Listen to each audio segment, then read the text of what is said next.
Hey everybody, what's up? Welcome back to the channel. Today we're going to start tearing apart the middle section of the Titanic.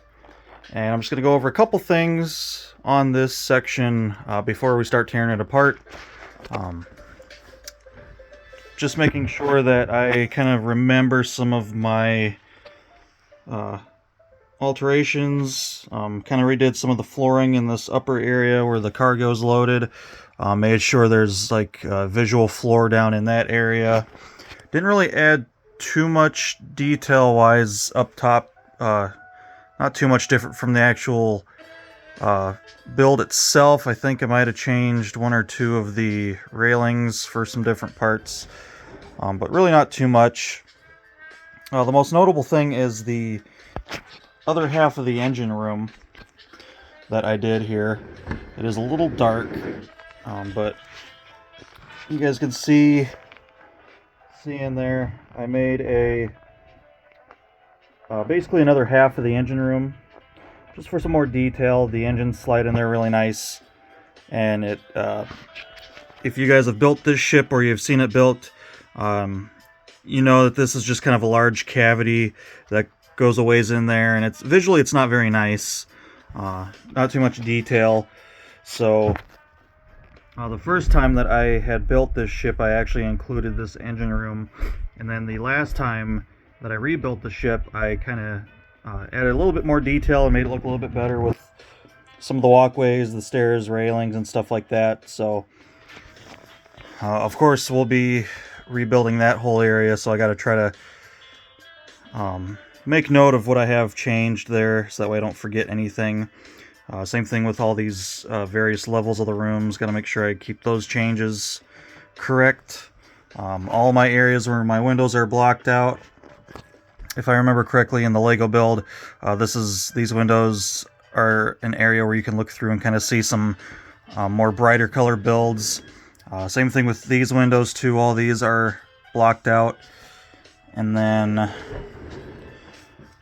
this side was a little bit hard with the portholes. You can kind of see the stack goes down in there a little ways, but there's no crazy colors in either of the two side windows.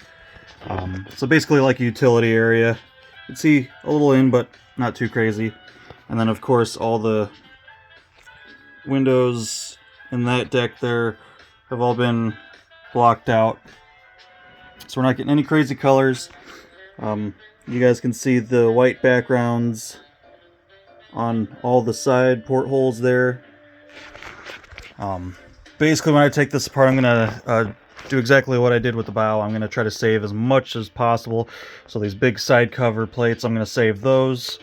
As much as this detail up top, like the stack inserts, try to save those. Save all the micro builds. Some of the decking is going to have to come off in pieces, but I am going to do my best to save as much as possible, just to save me some time for the rebuild. Also with the other side of the boiler room, make sure I try to save as much of that as possible as I disassemble and make that look really good. So you guys can see the wheels poke through on the bottom there. We're going to get rid of those. And I do have a ton of extra support structure inside here. This is probably the heaviest part out of all three sections of the ship, because there is a ton of interior structural supporting that I added. And basically there's a whole lower deck that I built up completely with supports and made it a completely huge flat level area for building all this on, so you can really push on everything, and I can use quite a bit of force and nothing caves in or anything. So we're going to try to replicate that. It is going to have to be changed up a little bit after we fill in the voids where the wheels are and take care of some of that stuff. So, but I figured I would do a quick rundown before we tear this apart.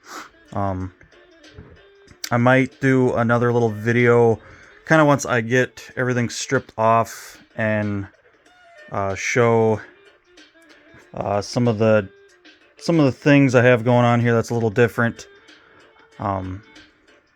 I don't know if I can maybe remove one of the side plates right now. I can try. I get my phone set up in the stand here.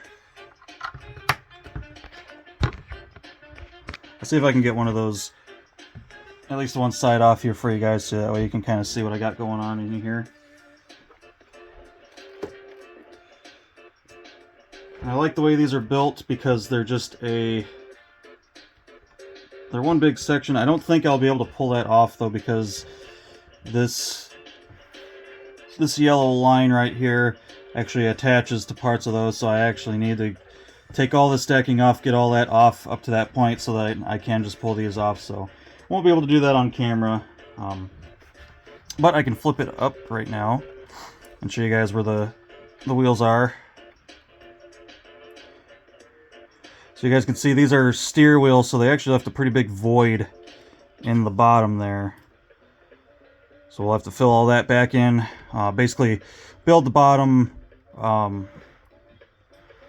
build these bottoms up per Lego's instructions, and then I'll take a lot of pictures as I'm disassembling all this and make sure I get all of that support back in there. You guys can kind of see the engine room a little bit more, maybe. A little bit. A little dark in there, but you guys can kind of see some of the details. I basically replicated some of the wall in the boiler room on this end. Just added a few more floors of that type of stuff, and it came out pretty cool. So a lot better than just having a large opening into the interior structure where you can see all the crazy colors and all the build techniques and everything. I wanted this to be a good looking area where the engines sit, and when it's apart you get the view of the other half of the engine room, and it looks way better. So that's gonna be it for this video, guys. Just a short little video on before we tear this apart. So yeah, once I get some things torn apart, I will bring you back and we'll kind of look at some stuff. So that's it for this one, guys. Until next time, take care.